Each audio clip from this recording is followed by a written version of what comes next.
एक समय की बात है। नेपाल राज्य में शिवपुरी नामक नगरी थी। वहां यशकेतु नामक राजा का शासन था। यशकेतु की पत्नी का नाम चंद्रप्रभा था और बेटी का नाम सूर्यप्रभा था। जब राजकुमारी बड़ी हो जाती है तो वह अपनी सहेलियों के साथ वसंत उत्सव देखने के लिए बाग में जाती है। उसी समय वहां पर एक ब्राह्मण का पुत्र आता है। दोनों एक दूसरे को देखने लगे और मुस्कुराने लगे। इतने में एक पागल हाथी बाग में दौड़ता हुआ आया और राजकुमारी के पीछे पड़ गया। वह लड़का राजकुमारी को उठाकर वहां से भाग गया और दूर ले गया। राजकुमारी को उसने सुरक्षित बचा लिया था तो राजकुमारी ने उसका धन्यवाद किया। इस तरह शाम को दोनों अपने अपने घर चले गए। घर जाकर लड़का राजकुमारी के प्रेम में व्याकुल हो उठा। इधर राजकुमारी का भी लड़के की याद में बुरा हाल था। वह लड़का एक सिद्ध गुरु के पास गया और अपनी व्याकुलता बताई और कोई उपाय बताने को कहा। सिद्ध गुरु ने उसे एक जादुई गुटिका खिलाई तो वह लड़की के भेष में बदल गया और एक गुटिका खुद ने भी खाई तो वह एक राजा के रूप में आ गया। सिद्ध गुरु ने कहा कि जब तुम इस गुटिका को मुंह से बाहर निकालोगे तो अपने आप असली रूप में आ जाओगे। अब दोनों भेष बदलकर राजा के पास पहुंचे। सिद्ध गुरु ने कहा कि महाराज, मेरा बेटा न जाने कहाँ चला गया है। मैं उसे खोजने जा रहा हूं। क्या आप इस लड़की को कुछ दिन के लिए यहाँ सुरक्षित रखेंगे, क्योंकि मैं अपने बेटे को लेकर आऊंगा और फिर उसकी शादी इस लड़की से करूंगा। रेखा। राजा ने हाँ कर दी और उस लड़की को अपनी राजकुमारी के साथ कमरे में रहने भेज दिया। राजकुमारी को पता चला कि वह लड़की के रूप में वही लड़का है जिससे वह प्रेम करती है। दोनों एक दूसरे को गले लगाते हैं और खुशी से एक साथ रहने लगे। दिन में ब्राह्मण का लड़का लड़की के रूप में रहता था और रात में असली रूप में आ जाता था। इस तरह दोनों को साथ रहते हुए बहुत ज्यादा प्रेम हो गया। दोनों ने कमरे में चुपचाप शादी कर ली। एक दिन राजा के किसी रिश्तेदार दीवान के पुत्र की शादी थी तो राजा पूरे परिवार को वहां चलने को कहता है तो राजकुमारी के साथ वह लड़का भी चलता है जो लड़की बना हुआ था। सब वहां पहुंचे तो दीवान का पुत्र उस ब्राह्मण लड़की को देख मोहित हो गया। उसे किसी भी हाल में पाना चाहता था, लेकिन उसकी आज शादी थी। शादी निपटते ही वह दीवान के पास गया और बोला कि पिताजी, मैं उसी लकड़ी से शादी करूंगा और नहीं हुई तो मर जाऊंगा। दीवान परेशान होकर राजा के पास उस लड़की का हाथ मांगने चला गया। राजा सोचने लगा कि अमानत के तौर पर रखी लड़की को वह कैसे किसी को दे दे, लेकिन एक मुसीबत यह भी थी कि अगर हाँ नहीं किया तो दीवान का लड़का मर जाएगा।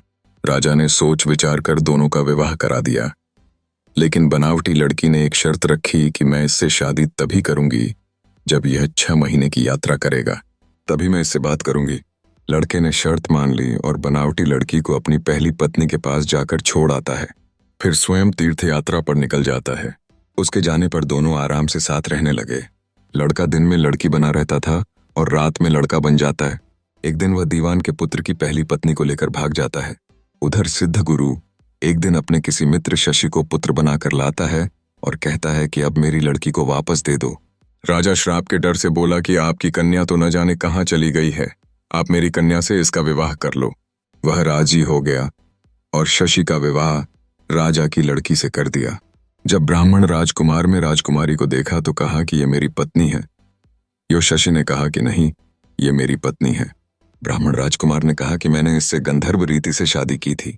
तो शशि कहता है कि मैंने पूरे रीति रिवाज के साथ सबके सामने इससे शादी की थी। बेताल ने पूछा कि बताओ, राजा की राजकुमारी किसकी पत्नी हुई? राजा ने कहा कि शशि ने सबके सामने राजकुमारी से शादी की है तो वही उसका पति होगा, और ब्राह्मण राजकुमार ने तो चोरी से शादी की थी, तो चोरी की हुई चीज पर किसी का अधिकार नहीं होता है। इतना सुनकर बेताल उड़ गया और राजा वापस उसे लाया और अगली कहानी सुननी शुरू की। अयोध्या नगरी में वीरकेतु नामक राजा का शासन था। उसके राज्य में रत्नदत्त नामक साहूकार रहता था।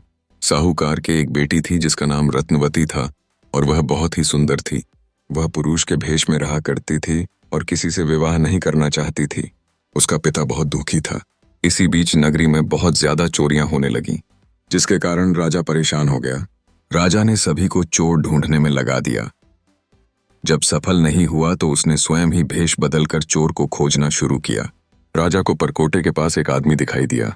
राजा उसके पीछे चलने लगा तो चोर ने कहा कि पीछे क्यों चल रहा है, भाई आ मेरे साथ साथ चल। दोनों मिलकर चोर के घर पहुंच गए। चोर उसे बिठाकर खुद अंदर चला गया। इतने में वहां पर एक दासी आती है और कहती है कि तुम यहाँ क्यों आए हो, जल्दी चले जाओ वरना चोर तुम्हें मार डालेगा।